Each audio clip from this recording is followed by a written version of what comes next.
Salam alaikum wa rahmatullahi ta'ala wa barakatuh. J'espère que vous allez bien. Aujourd'hui, je vais vous parler de ce que certains appellent la valeur ajoutée, ou cette valeur ajoutée qui est devenue un problème. Je vais vous l'expliquer dans le détail, parce que tout le monde cherche à trouver pour améliorer son quotidien. L'être humain, dans sa nature, le bon Dieu, subhanahu wa ta'ala, il a dit qu'il l'a créé d'une manière un peu faible. Vous allez comprendre et suivez-moi pas à pas, et vous allez voir que ça a une relation en fait avec notre vécu de tous les jours. Et chaque fois, on a des choses qu'on n'arrive pas à expliquer, on veut leur donner une forme de légitimité. C'est comme si c'était des principes ou une personnalité que nous, on avait, ou ce sont mes principes, que ce soit homme ou femme. Je m'explique. J'ai entendu, ou j'entends des fois autour de moi des personnes, ou des hommes ou des femmes qui travaillent, et quand ils viennent à chercher la personne de leur vie ou avec qui ils veulent partager leur vie, ils disent, bah, en fin de compte, moi je suis une femme ou un mec qui travaille, j'ai un bon salaire, j'ai un bon, je veux dire, un statut social. Euh, à quoi il va me servir ce mec-là ou cette fille-là s'il n'a pas une valeur ajoutée? Donc on va chercher à trouver le petit plus chez l'autre afin de dire qu'on est tombé sur la perle rare ou on est tombé sur la bonne personne. Et de deux côtés, on tombe aussi dans le piège inverse, c'est-à-dire dans les deux sens, la personne ou la fille essaie de montrer, ou le mec essaie de montrer que lui, il a cette petite chose, cette valeur ajoutée, excusez-moi, que justement, elle est en train de chercher. Donc il va essayer de plus ou moins trouver chez l'autre ce qu'il a besoin pour pouvoir lui dire que moi je l'ai, cette chose-là.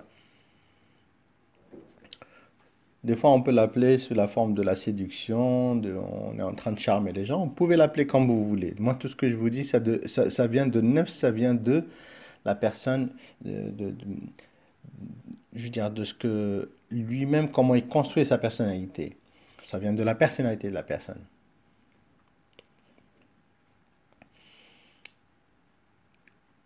Le prophète sallallahu alayhi wa sallam, il dit, l'être humain, il est toujours en perpétuelle recherche, c'est-à-dire de quelque chose de plus. C'est-à-dire, si aujourd'hui il a ça, demain il voudra autre chose. Il est même dit, si on vient donner à l'être humain une rivière d'or, il en voudra une deuxième, et si on lui donne une deuxième, il en voudra trois. Et en finalité, ce qui remplira le fond de l'être humain dans son corps, ça va être que la terre, car on vient tous de la terre, on reviendra à la terre. Valeur ajoutée, remarquez même chez les chanteurs ou les stars, ben c'est toujours qui a la plus belle voiture, qui a la plus belle femme, ou la femme celle qui a le plus beau mec, le mec le plus riche, le plus beau gosse, le plus musclé, le plus... Vous voyez ce que je veux dire? Il y a toujours quelque chose, cette valeur qu'on essaie de trouver chez l'autre. Le problème, c'est qu'elle peut être alimentée par des pulsions sataniques. Et c'est pour ça que des fois, les gens, ils ont tendance à dire que non, ça n'a rien de satanique, c'est juste on a envie de vivre et tout ça. Vous pouvez me dire ce que vous pouvez me dire, mais quand vous méditez dessus, vous allez voir que tout est relié. Vos envies, vos sensations, vos désirs, vos pulsions, vos intérêts et tout ça. Même les couples, quand ils se désirent avant et après, une fois qu'ils se marient, c'est plus la même relation, même, parce qu'en fin de compte, on tombe dans une forme de routine et on n'essaie pas c'est-à-dire de trouver l'essentiel, c'est-à-dire les vraies bases sur lesquelles on va dire, voilà, cette vie-là, elle est éphémère, c'est qu'un test, on va partir. Non. Les gens, ils vont dire, ah, il faut que je trouve, je sais pas, c'est plus pimenté comme avant, c'est plus comme... Donc, on va essayer toujours de trouver un petit truc. Donc, on va essayer, il y a des gens qui vont le chercher dans les boîtes de nuit, il y en a qui vont le chercher dans les chichas, il y en a qui vont le chercher en créant des petites soirées, il y en a qui vont le chercher en écoutant de la musique, il y en a qui vont s'évader en regardant des films, je veux dire, des séries, peu importe. C'est ce petit plus. Moi, je l'ai appelé la valeur rajoutée. qui peut dégénérer. Elle peut devenir satanique si on n'arrive pas à la consommer. C'est pour ça que je vous dis, toutes les formes de plaisir charnel ou qu'on vit sur cette terre-là, ils ont une fin. Même quand on mange, on est dans le meilleur des restaurants, même si on va payer, je sais pas quel plat, on dit ouais, j'ai mangé, c'était super bon. Vous savez, vous allez arriver à un certain moment, la première bouchée elle est bonne, la deuxième et ainsi de suite, jusqu'à un certain moment où vous allez dire ah là, j'en peux plus, c'est bon là, ah j'ai bien mangé, j'ai plus faim. C'est pareil dans toutes les formes de plaisir. Dès qu'on atteint son plaisir, ça part. Le temps que ça redevient, le temps que la carence elle revient, c'est pour perpétuer et laisser en fait la vie. Donc là, c'est la preuve même que l'être humain, il est faible, il n'est pas complet. Donc à quoi bon venir dire à l'autre personne, vas-y dis-moi, qu'est-ce que tu as de plus, qu'est-ce que tu as proposé, elle est quoi ta valeur ajoutée que tu peux m'apporter alors que moi j'ai tout. Et là, on tombe dans l'effet inverse. C'est qu'au lieu de construire, on commence à déconstruire. On commence à déconstruire le tissu social. Maintenant, il n'y a plus de vraies familles, je veux dire, qui se construisent. Même les gens, les enfants, quand ils se marient, c'est plutôt, ben, qu'est-ce que tu m'as offert, qu'est-ce que je t'ai offert. Ben, on reste dans le truc de la vie. C'est bien, c'est gentil quand on propose des choses, mais pas au détriment de l'essentiel, comme j'ai dit, pas au détriment des vraies valeurs, pas au détriment de quelque chose qui vous tient. C'est-à-dire, ça ne sert à rien de dire moi je, ou je suis, ou j'ai des trucs. Ou la personne dit ouais, parce que tu es un rageux si tu es comme ça. Non, Allah subhanahu wa ta'ala, il dit à certaines personnes qui ont choisi d'être riches sur la vie, de leur donner. Il leur dit, Allah subhanahu wa ta'ala, même dans le Coran, dans certains versets, wa umli lahum, c'est-à-dire je leur donne, je leur rajoute. Mais vers la fin, dans l'autre vie, dans la vraie vie, et je le dis toujours, qui n'a pas encore commencé, ils n'auront rien.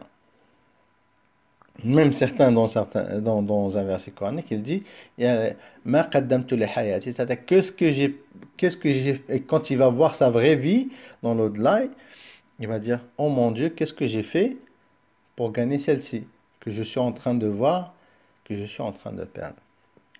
Comme je l'ai toujours dit, je le répète, chaque nouveau-né, fille ou garçon, quand ils naissent, le bon Dieu, il leur crée une place dans le paradis, une dans l'enfer. Notre manière de vivre, notre manière comment on va... Parce qu'on va tous finir six pieds sous terre, on va tous finir vieillards, on va tous mourir un jour ou l'autre. Et ça, la vraie vérité qu'on a tendance à oublier. Qu'est-ce que vous avez préparé? Vous allez me dire, ouais, Hassan, t'es pessimiste. Non, je suis réaliste. Ah, t'es fataliste. Non, non, non, non, je suis réaliste. Je suis réaliste dans le sens où il y a certaines zones d'ombre que nous, on est hypocrite, et je le dis bien, on ne veut pas voir. Moi, je viens juste, je mets la lumière dessus. Certaines personnes ils perdent tant d'années à se chercher ou à trouver la perle rare qu'en fin de compte, ils finissent avec le dernier des derniers. Et des fois, le bon Dieu, il leur ramène la bonne personne, il était juste là à côté. Mais ils sont tellement arrogants, ils sont tellement en train de chercher le petit plus, la petite valeur ajoutée qui va leur faire sentir qu'ils vivent. Ben, bizarrement, vous posez la question à n'importe quelle fille, vous allez lui dire, t'as un mec bien et t'as un mec... elle va te dire, la majorité des filles vont dire, on est tous attirés par les loupards, les voyous, les mecs qui sont bizarres, machin. Je ne dis pas tous, hein. Toutes, hein. Les mecs, c'est pareil. On va essayer de se faire des couples. Et maintenant, on voit les mecs, ils restent, je sais pas combien d'heures devant les miroirs. Pourquoi? Bah, parce qu'ils croient qu'il va faire une petite coupe ou un truc comme ça. Ou même dans la religion, c'est devenu un effet de mode. Alors qu'il n'y a rien dans le cœur. Ils croient qu'il va avoir la petite valeur ajoutée que l'autre n'a pas. On voit même dans les sites de rencontres, Inch'Allah.com, je sais pas quoi, excusez-moi, je dis la vérité. C'est une réalité, c'est malheureux. C'est malheureux, c'est même honteux. On voit un mec avec une belle barbe, bien taillée, bien soignée, avec une fille, bien... et les sourcils. En fin de compte, on projette, c'est-à-dire même les personnes qui font ça, ils jouent sur justement, sur cette faiblesse, sur cette carence, justement sur cette petite faiblesse, ce petit enfant qui veille au fond de nous-mêmes, que nous, on a tous envie de satisfaire. Alors, on va lui donner ce que lui il a besoin. Une personne qui va faire maintenant même une hijama, une ruqya, on va lui dire que tu n'as rien, il va être déçu, il va dire, ah bah lui c'est pas un bon. Mais c'est limite affolant et même effrayant quand une personne, il faut lui trouver quelque chose. Il faut qu'il se sente exister, même à travers des problèmes, c'est pas grave. Dis-moi que j'ai quelque chose, dis-moi que je suis pas bien, dis-moi on m'a jeté le mauvais œil, qu'on m'a jeté du suhour, qu'on m'a fait des trucs, enfin qu'on m'a fait du suhour. Voilà. Il y a des gens, ils ont besoin de croire que s'ils n'arrivent pas à s'en sortir, ou ils sont pas, c'est pour justifier leur peut-être manque, c'est-à-dire de personnalité, cette personnalité faible qu'ils ont, et qu'ils ne veulent pas la construire.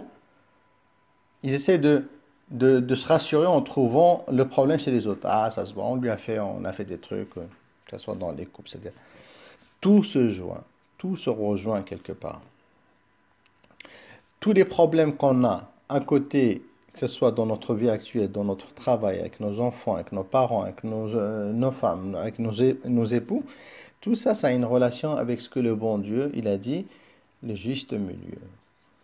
كنتم خير أمة أخرجت للناس إنا جعلناكم أمة وسطا. Vous avez été la meilleure des communautés à sortir, à ordonner et à le bien et blâmer le blâmable vers les gens et être juste dans le milieu, pas être dans l'excès, ni dans l'un ni dans l'autre. On a le droit de vivre, c'est pas la religion qui va empêcher les gens de bien vivre, c'est pas le fait de croire au bon Dieu qui va nous empêcher de vivre. Non. C'est justement nous, notre premier ennemi, c'est nous. C'est notre nefs, notre âme, qui va nous attirer toujours vers le truc. Il y a des personnes qui vont pas réussir, ils vont toujours essayer de critiquer. Donc il y en a certains qui vont satisfaire une forme de vengeance ou ils vont satisfaire cette vengeance, si je puis dire, à travers les réseaux sociaux parce qu'ils sont suivis. Ou certaines personnes qui sont un petit peu médiatiques, donc ils vont faire la même chose. Les pseudo-chanteurs, eux-mêmes c'est pareil, ils sont tous en train de se prendre devant des voitures, des Ferrari, à des filles autour, sur les voitures. Et au fond d'eux-mêmes, eux-mêmes, ils veulent vivre une vie saine, tranquille, mais ils ne peuvent pas.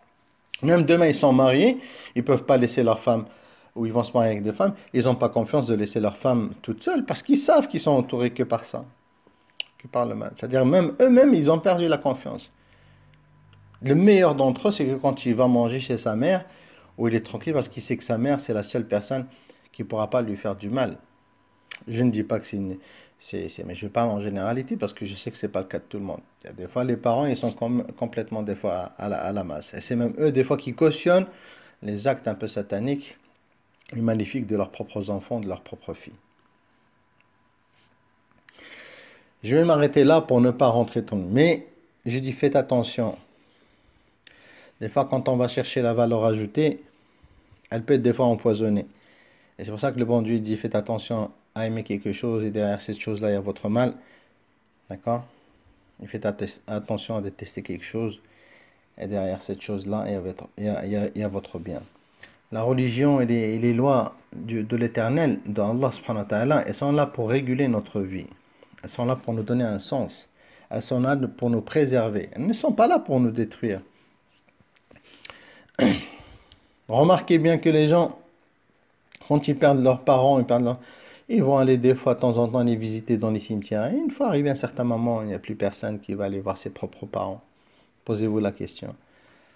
Il y en a, je suis sûr et certain, ça fait des années qu'ils ne sont pas partis se recueillir à côté sur la tombe de leurs parents. Ils ont fait une sadaqa, ils ont fait peut-être réuni des gens pour faire lire un petit peu le Coran pour que leurs parents ils le reçoivent dans l'au-delà. Comme ce que vous êtes en train de faire. C'est pareil, on vous fera. Si vous faites du bien, vous trouverez du bien autour de vous. Même avec une seule parole, même avec un mot. Le prophète sallallahu alayhi wa sallam, il a dit, vous ne pouvez pas satisfaire tout le monde avec votre argent ni votre richesse, mais vous pouvez au moins les satisfaire et puis les aider avec un sourire et des bonnes paroles. Qu'Allah nous guide tous, qu'Allah nous pardonne, que le bon Dieu nous pardonne, que le bon Dieu nous donne la bonne compréhension des choses. Je vais m'arrêter là et puis je vous dis à très bientôt, Inch'Allah. Assalamu alaikum wa rahmatullahi wa barakatuh.